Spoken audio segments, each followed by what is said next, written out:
राजेश ला centre में आप लोगों का स्वागत है। आज हम लोग चर्चा करेंगे आईपीसी के उस महत्वपूर्ण प्रोविजन पर जिसको लेकर के 5 दशक तक विवाद रहा है। 5 दशक तक विवाद रहा है, यानी लगभग 50 साल तक के विवादों का विषय बना रहा और अभी भी इसका समाधान अंतिम रूप से नहीं हो पाया। वो टॉपिक है जीवन के अधिकार में क्या मरने का अधिकार शामिल है या नहीं। धारा 309 आईपीसी एवं भारतीय संविधान का अनुच्छेद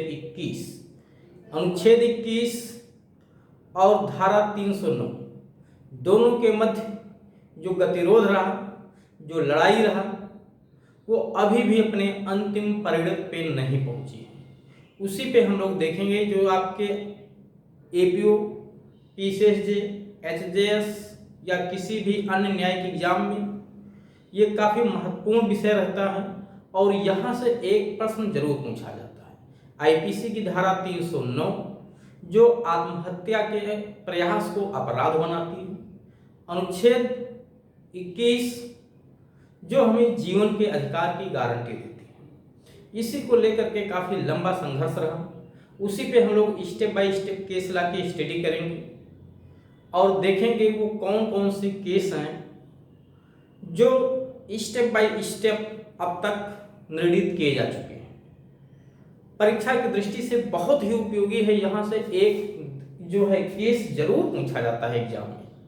तो आपके एपीओ के लिए या पीसीएसजे के कोई भी एग्जाम हो, एक क्वेश्चन यहाँ से आपको मिलना ही मिलना है।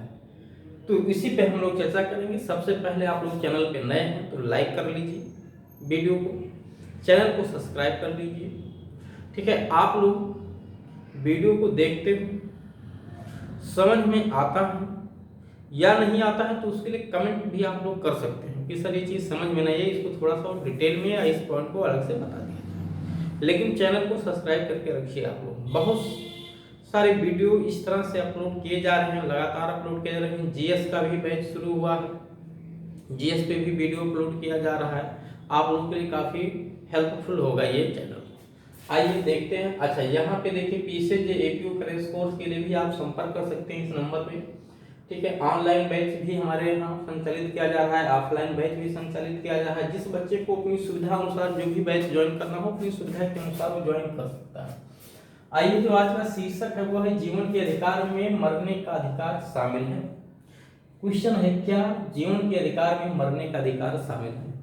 इसी को लेकर के आईपीसी की धारा 309 एवं भारतीय अनुच्छेद 21 यानी भारतीय संविधान का जो अनुच्छेद है 21 जो हमें ये राइट देती है कि किसी भी व्यक्ति को विधि द्वारा स्थापित प्रक्रिया के अनुसार ही उसके जीवन एवं दैहिक स्वतंत्रता से वंचित किया जाए, अन्यथा न किया जाए।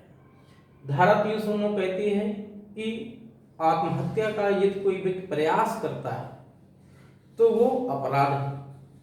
तो इसका मतलब है कि हमें जीवन का अधिकार तो अनुच्छेद 21 देती है, लेकिन मरने का अधिकार धारा 309 आईपीसी रोकती है। ध्यान दीजिए, यानी जीवन का अधिकार कौन सा आर्टिकल देता है? अनुच्छेद 21। मरने का अधिकार हमें कौन सा आर्टिकल नहीं देता है? वो कौन सा सेक्शन नहीं देता? 309 आईपीसी। 309 रोकती है, ये अपराध बनाती है, ये हमें जीवन का अधिकार देती है। सबसे पहला केस जो इस पे आया, दो केस हैं हाई कोर्ट के, एक महाराष्ट्र हाई कोर्ट का, एक आंध्र प्रदेश हाई कोर्ट का। महाराष्ट्र हाई कोर्ट का केस है महाराष्ट्र राज्य बनाम श्रीपति दुबल 1987। दूसरा केस है चेन्नई जगदेश्वर बनाम आंध्र प्रदेश राज्य। तीसरा केस जो है ये सुप्रीम कोर्ट का केस शुरू होता है पी रतिनाम बनाम भारत संघ। पी रतिनाम बनाम भारत संघ के केस में धारा 309 को असंवैधानिक घोषित कर दिया जाता है। यानी कुल मिला के देखिए, मैं स्टेप बाय स्टेप बता रहा हूँ। महाराष्ट्र राज्य बनाम श्रीपति दुबल के केस में धारा 309 को असंवैधानिक घोषित किया जाता है, अनकॉन्स्टिट्यूशनल घोषित किया जाता है बॉम्बे हाई कोर्ट के द्वारा। और ये कहा जाता है कि जीवन के अधिकार में मरने का अधिकार भी शामिल है। अतः आईपीसी की धारा 309 असंवैधानिक है, अनकॉन्स्टिट्यूशनल है। तो सबसे पहले किस केस में सेक्शन 309 को अनकॉन्स्टिट्यूशनल डिक्लेयर किया गया? महाराष्ट्र राज्य बनाम श्रीपति दुबल 1987 बॉम्बे केस है ये, बॉम्बे हाई कोर्ट ने किया था, ये सुप्रीम कोर्ट का जजमेंट नहीं है। लेकिन चन्ना जगदीश्वर बनाम आंध्र प्रदेश राज्य के केस में 1 साल बाद 1988 में फिर से section 309 of Indian penal code को कॉन्स्टिट्यूशनल डिक्लेयर कर दिया जाता है, अर्थात श्रीपति दुबल के केस को एक तरह से पलट दिया जाता है। लेकिन ये दो अलग अलग हाई कोर्ट के जजमेंट हैं, यहाँ पे किसी भी हाई कोर्ट का कोई जजमेंट ओवर रूल नहीं होगा, क्योंकि हर हाई कोर्ट अपना जजमेंट पास करने के लिए जो है स्वतंत्र है, और उसका जजमेंट उस हाई कोर्ट पे लागू होता है, दूसरे हाई कोर्ट तो बाध्य होता नहीं है। इसीलिए फिर मामला सुप्रीम कोर्ट में पहुंचा 1994 में 1994 में पी रतिनाम बनाम भारत संघ का केस, और इस केस में फिर से एक बार धारा 309 को असंवैधानिक घोषित कर दिया गया, अनकॉन्स्टिट्यूशनल डिक्लेयर कर दिया गया, और कहा गया जीवन के अधिकार में मरने का अधिकार शामिल है। यानी महाराष्ट्र राज्य बनाम श्रीपति दुबल के केस का समर्थन किया गया पी रतिनाम के केस में, और चन्ना जगदेश्वर के जजमेंट को पलट दिया गया। लेकिन फिर 1996 में 2 साल के भीतर ही पी रतिनाम के केस को सुप्रीम कोर्ट में चैलेंज किया जाता है। ज्ञान कौर बनाम पंजाब राज्य, बहुत लीडिंग केस है, बहुत महत्वपूर्ण केस है, बहुत बार परीक्षा में पूछा गया है, तो ये लिस्ट आप लोग जरूर याद रखिएगा। खासकर ज्ञान कौर का केस कई बार पूछा गया है। ज्ञान कौर बनाम पंजाब राज्य के केस में फिर से सुप्रीम कोर्ट कह देता है कि जीवन के अधिकार में मरने का अधिकार शामिल नहीं है, अतः अगर कोई व्यक्ति मरने का प्रयास करता है तो धारा 309 के तहत उसे दंडित किया जाएगा, और ये आईपीसी की धारा 309 कॉन्स्टिट्यूशनल है, संवैधानिक है। तो ज्ञान कौर के केस में पी रतिनाम के जजमेंट को पलट दिया गया, और एक तरह से जो है चन्ना जगदेश्वर के जो हाईकोर्ट का जजमेंट था उसको फिर से बहाल कर दिया गया। अगला केस आता है अरुणा रामचंद्र शानबाग का केस, बहुत फेमस केस रहा है, 2011 का महाराष्ट्र का केस है। ये लड़की जो है नर्स थी, ठीक है, वहाँ का एक जो है काम करने वाला स्वीपर व्यक्ति उसे रेप करने के प्रयास में, ठीक है, कुत्ते को बांधने के लिए जो चैन का प्रयोग किया जाता है उसके गले में, ठीक है, रेप करने के प्रयोजन से कस दिया था, और वो लड़की जो है लगातार कोमा की स्थिति में चली गई थी, यानी ऑक्सीजन की सप्लाई उसके दिमाग में होना बंद हो गया था और वो लड़की कोमा में चली गई थी। केस काफी, जिस समय ये उसके साथ हादसा हुआ उस समय उसकी एज महज 35 ईयर्स के आसपास की थी, और ये जजमेंट आता है लगभग 60 साल के बाद, जिस समय उस लड़की की उम्र 60 साल हो जाता है। दुर्भाग्य है इस देश का कि केस दाखिल होता है 1935 के आसपास, जो 35 साल की उम्र में इसके, और जजमेंट आता है 1900 वो लगभग 60 साल के आसपास की उम्र में, ठीक है। 2011 का ये केस है। इस केस में सुप्रीम कोर्ट ने इस केस में निष्क्रिय इच्छा मृत्यु की मांग की गई थी सुप्रीम कोर्ट से कि ऐसी अवस्था में जिसमें उस महिला के जीवन का कोई मतलब न रह जाए उसे जो है मरने का अधिकार दे दिया जाए।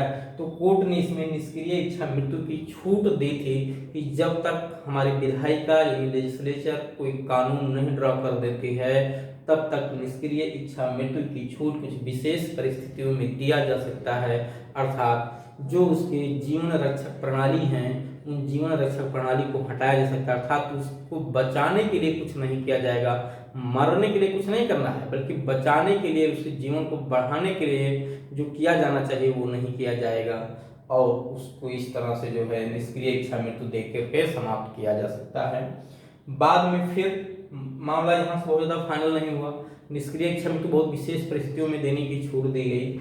दूसरा एक महत्वपूर्ण केस और लेटेस्ट केस 2018 का है, ये बहुत महत्वपूर्ण है, एग्जाम में पूछे जाने की प्रबल संभावना है, कई स्टेटों में पूछा जा चुका है, यूपी में भी पूछा जा चुका है, आगे फिर पूछा जाएगा।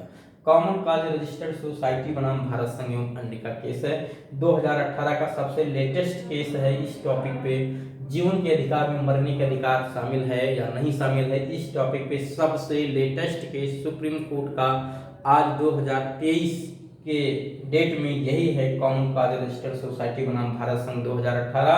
5 जजों की बेंच थी इस कोर्ट में, और इसमें डिसाइड किया गया निष्क्रिय इच्छा मृत्यु को ही छूट दी गई, ठीक है। और कुछ दशाओं में जब महिला बहुत असाध्य रोग से पीड़ित हो, उसके जीवन का कोई मतलब न रह जाए, तो उसे ऐसी चीज़ों जो उसके जीवन को बढ़ाने के लिए जरूरी है उनको हटाया जा सकता है, और जो है हल्के रूप से जो है उसकी मृत्यु की गति को बढ़ा करके उसको जल्दी से जल्दी मृत्यु प्राप्त कराई जा सकती है कि उसकी मृत्यु हो जाए। ये छूट दिया गया कॉमन कॉज रजिस्टर्ड सोसाइटी के केस में, लेकिन धारा 309 आज भी संवैधानिक है।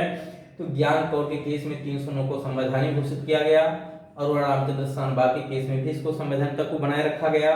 कॉमन कॉज रजिस्टर्ड सोसाइटी के केस में भी इसकी संवैधानिकता को बनाए रखा गया। यानी कुल मिलाकर के लास्ट के 3 केस में धारा 309 को संवैधानिक ही माना गया है, जब तक इस पे विधायिका के द्वारा कोई कानून ड्रा नहीं कर दिया जाता। सुप्रीम कोर्ट ने इसको अनकॉन्स्टिट्यूशनल नहीं डिक्लेयर किया है। हाँ, सुप्रीम कोर्ट ने जो लास्ट के 2 केस हैं इसमें जो जजमेंट पास किया है, वो जजमेंट पार्लियामेंट के जजमेंट के अधीन डाल दिया है कि अगर पार्लियामेंट उस पर कोई कानून बनाती है तो फिर उस जजमेंट को ओवररूल किया जा सकता है। लेकिन धारा 309 संवैधानिक है। कॉमन कॉज के केस में भी कहा गया, रामचंद्र शानबा के केस में भी कहा गया, ज्ञान कौर के केस में कहा गया। लेकिन पी रत्नाम के केस में इसको अनकॉन्स्टिट्यूशनल डिक्लेयर किया गया था, और महाराष्ट्र राज्य बनाम श्रीपति दुबल के केस में 309 को असंवैधानिक घोषित किया गया था। तो इस तरह से टोटल 6 केस में 2 केस में 309 को असंवैधानिक घोषित किया गया है, और 4 केस में इसको संवैधानिक बनाए रखा गया। वर्तमान में आज भी ये संवैधानिक है। जो 2 केस हैं जिसमें इसको असंवैधानिक घोषित किया गया, वो पहला है महाराष्ट्र राज्य बनाम श्रीपति दुबल, ये महाराष्ट्र हाईकोर्ट का केस है, बॉम्बे हाईकोर्ट का, और दूसरा केस है पी रत्नाम का। बाकी सभी केसों में इसकी संवैधानिकता को बनाए रखा गया है। तो वर्तमान में स्थिति यही है। हम फिर इसी तरह के किसी नए टॉपिक पे एक दूसरा वीडियो लेकर के आएंगे। तब तक आप लोग चैनल पे बने रहिए, वीडियो को देखते रहिए, लाइक भी करते रहिए, शेयर भी करते रहिए, कमेंट भी करते रहिए। आप लोग वीडियो को देखते नहीं, कोई कमेंट नहीं आता किसी का, बस कुछ लोग कभी कभार कमेंट कर देते हैं, हक्का दुक्का जिसको समझ में आ गया, लेकिन कमेंट नहीं करता। देखिए, कम से कम देखिए तो कमेंट तो करिए कि बताइए अच्छा लगा बुरा लगा, कुछ तो बताइए आप लोग, ठीक है। और चैनल को सब्सक्राइब करके अपने दोस्तों को भी शेयर करते रहिए, सबको अधिक से अधिक इसका लाभ मिले, क्योंकि इस तरह से सीरियल वाइज आपको किसी भी चैनल पे इस तरह के वीडियो आपको नहीं उपलब्ध हो पाएंगे। कोई नहीं बताया हुआ है इस तरह से कि आप जो है एक संपूर्ण अध्ययन जो है किसी टॉपिक पे करके अपनी समस्या का समाधान कर सकें। बस थोड़ा थोड़ा सा आपको टेलर मिल जाएगा, ठीक है। उस टेलर को लेकर के आप घूमते रहोगे, परेशान रहोगे, समझ में नहीं आएगा।